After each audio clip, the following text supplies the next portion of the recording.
राधिका एक गरीब घर की लड़की थी जो कि दिल्ली शहर में अपनी माँ और छोटे भाई के साथ एक बस्ती में रहती थी। उसकी माँ अक्सर बीमार रहती थी। उसके पिता की मौत देसी शराब पीने के कारण कुछ साल पहले ही हो गई थी। तब से राधिका पर ही घर की सारी जिम्मेदारियां आ पड़ी थी और घर खर्च चलाने के लिए वो एक ब्यूटी पार्लर में साफ सफाई का काम करने लगी। माँ, मैं काम पर जा रही हूँ, तुम समय समय पर अपनी दवाई ले लेना। उस पार्लर की मालकिन बहुत ही खड़ूस थी। वो राधिका को महीने के 2000 रुपए देकर बदले में उससे ढेर सारा काम करवाती थी। उस पार्लर में नेल आर्ट का भी काम होता था। नेल्स को कैसे सुंदर तरीके से सजाया जाता है ये देख राधिका बहुत खुश होती थी। दरअसल राधिका को ड्राइंग का बहुत शौक था और वो तरह तरह के डिजाइन बनाया करती थी। इसलिए वो अपनी इस कला को नेल आर्ट में भी आजमाना चाहती थी, लेकिन उसकी मालकिन ने कभी उसे ये मौका नहीं दिया। दीदी, मुझे भी नेल आर्ट करना है, मुझे भी ये सिखाओ ना। चल हट, तू गरीब क्या करेगी इसे सीख कर? जिस काम के लिए तुझे रखा है तू वही कर। अब जल्दी से साफ सफाई पर लग जा। आई बड़ी नेल आर्ट वाली। राधिका की मालकिन का नाम अरुणा थी। वो बेहद ही खड़ूस और घमंडी औरत थी।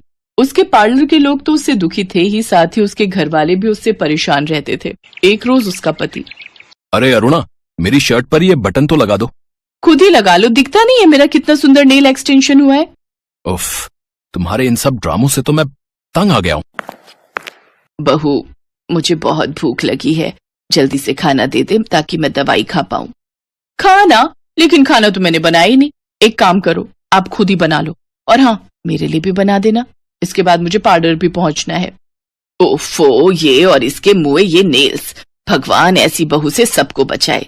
इसकी वजह से कॉलोनी की सारी औरतें मुझे ताने देती हैं कि तेरी बहू से नेल आर्ट करवाने के बाद हमारी बहुएं भी कुछ काम नहीं करती और सब काम हमें ही करना पड़ता है।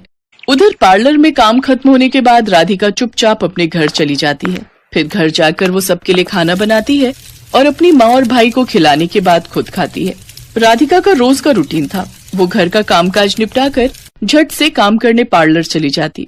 ऐसे ही एक रोज जब राधिका साफ सफाई कर रही थी तो उससे पार्लर का एक महंगा शीशा टूट गया, जिसे देख उसकी मालकिन चिल्लाते हुए आई।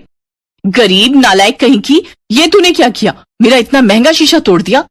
मुझे माफ कर दो दीदी, मुझसे गलती हो गई। माफ कर दूं? मेरा जो इतना नुकसान हो गया इसकी भरपाई क्या तेरा बाप ऊपर से आकर करेगा? चल चल तू निकल मेरे पार्लर से, और आज के बाद यहाँ दिख भी मत जाइयो। पर दीदी, मेरी तनख्वाह है? मेरा नुकसान करके पूछती है मेरी तनख्वाह? तेरी तनख्वाह से ही अपने इस नुकसान की भरपाई